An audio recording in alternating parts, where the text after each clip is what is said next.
Welcome to VWG. I have another PEI guest, former track and field runner, Jared Connaughton. How's it going? Thanks for having me. No problem. Now, you went to the Olympics in 2012. What did it feel like? Well, I went to the Olympics in 2008 as well. So Oh, I'm a two-time Olympian. Yeah, I felt 2008. I was much younger. I was 23 years old, fresh out of college, and trying to make a name for myself, really. I that was my first year as a professional, and it was hard going. We had a pretty hard economic downturn in 2008, so wasn't a whole lot of sponsorship opportunities or competitive opportunities to make any money. So I just kind of persevered and fortunately had a really good season. I was working with a new coach at the time, and so I won the Olympic trials in 2008.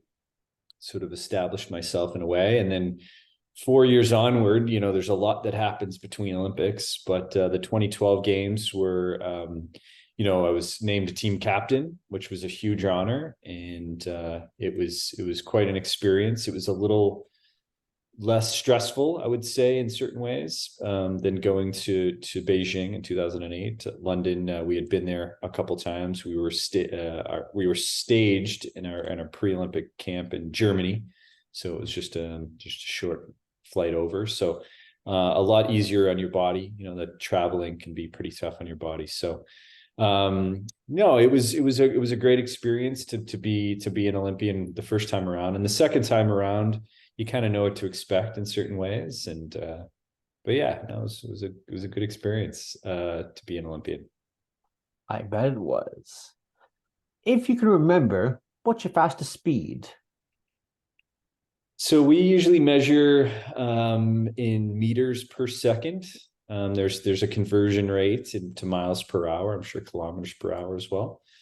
So my fastest split on a relay, which is on a corner, which slows you down, obviously, compared to a straightaway, is 9.36 seconds over 100 meters, which translates to just about 11 meters per second, which is roughly 25 miles an hour. So a little difficult to really know that exact numbers. I'm sure if I had a calculator near me, I could crunch those numbers a little bit more specifically. But on a straightaway, my fastest time was a 9:08 in that range.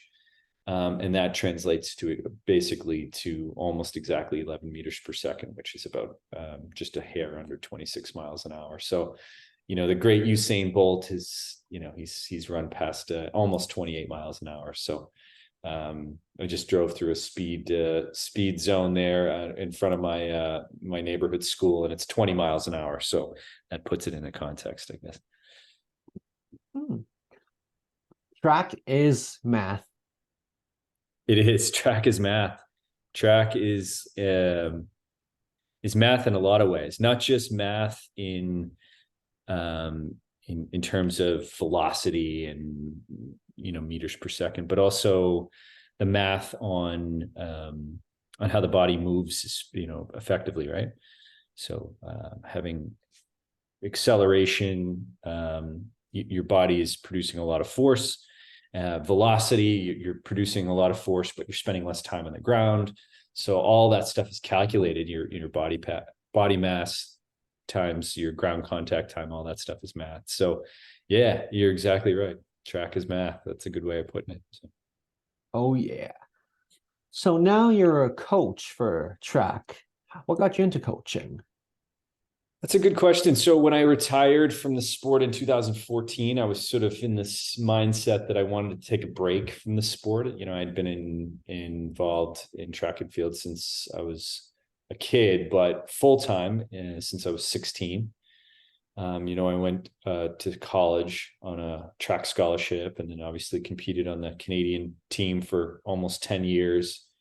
So I was working in a different field altogether, and just by happenstance, a local track and field coach came knocking on the door and introduced himself and offered me up an opportunity to coach with middle school athletes, which coming from the Olympics down to middle school, you feel like it's a big kind of a drop off, and it is in certain ways, but it really, I guess, taught me to appreciate the little things you weren't really paying attention to. You just kind of, it's so in second nature to you. You don't pay attention to it as much. But for someone that's learning, the little things mean a lot. So it really, it gave me a new appreciation for the complexity, but also the simplicity of track and field.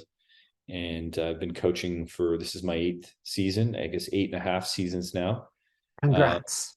Yeah, thank you. And we've had a real turnaround. Our program has had some pretty successful performances the last couple of years, and I'm really proud of what we've done at Fort Worth Country Day. And there's still lots to do. The job is never done, right? So year in and year out, you're working with different athletes and different performance objectives and things like that. But at the end of the day, it's fun. I still really, really enjoy it. I love to watch athletes, try their best and go through kind of the gamut of different emotions and different physical positions, because it's like an experiment. Not everybody runs the same, right? So yeah, you're kind of rolling the dice, but when it clicks, it's pretty amazing to see it happen. For sure, I can totally agree on that. So outside of coaching and running, what do you like to do? It's a good question. So I have 2 young boys, and they're really pretty energetic now. They're into all sorts of different stuff. My youngest son plays the piano, and he's quite the artist and reader. And my oldest son is sort of taken after his mother and father. He's very athletic, but he's also a brilliant artist, really truly amazing creative mind. And so they keep us pretty busy. But as far as my own, I've always been somebody that's sort of taken by hobbies. I've had all sorts of different hobbies. I built a motorcycle, which I was really proud of. I had never done that before. I play the bass guitar and the electric guitar, and I fish, and I collect vinyl records, and I paint myself. And so, yeah, there's, like they say, idle hands are the workshop of the devil, right? So I'm constantly doing something. I'm constantly keeping myself busy and intrigued with different hobbies. So, yeah. Wow, wide variety of options. Yeah, that's right. Okay. Lastly, do you still race occasionally for fun?